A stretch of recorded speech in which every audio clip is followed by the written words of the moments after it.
It's no longer the case that just the applicant has to be satisfactory to the employer. I think it's reciprocal.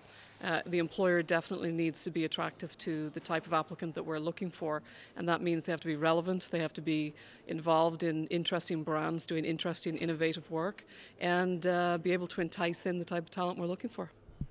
Can you just be a little more specific on just that last comment about what are you doing to make yourself more enticing?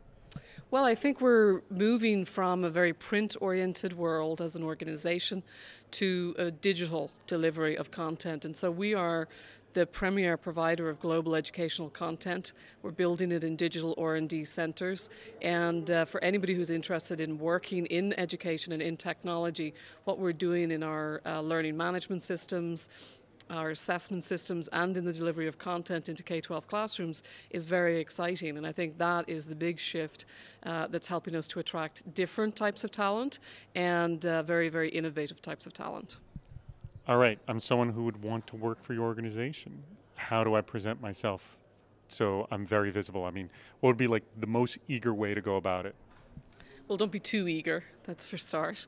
But definitely check out our website, check out the portal, introduce yourself on there. I think that branding for employees is really interesting and something we're looking for. So we're not just looking for a list of accomplishments on a CV type application. We're looking for people who are innovative and can present themselves in ways that are very different, and they think of their skills and experiences in a branding fashion, and we want their brand at HMH.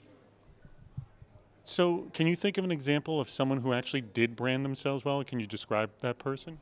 Sure, there's a lot of folks who have branded themselves successfully in the technology arena as entrepreneurial, as self-starters.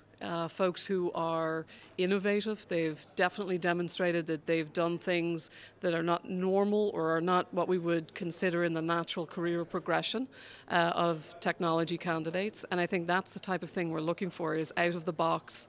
Some bold moves on the resume is really exciting to us. And don't be afraid to be forward and to be confident in your brand. I think the number of candidates that we're seeing these days who are that much more confident in pitching themselves in a branding fashion is very, very exciting. So think about like the last one or two people who branded themselves really well and you hired them. Can you describe what those brands were? Sure. One in particular was an educational entrepreneur, somebody who had started up their own organization, had demonstrated that they could not just do startup, but they had been successfully able to sell that on to somebody. They had demonstrated a real commitment to the industry, which was interesting, and a different skill set than we typically see inside HMH.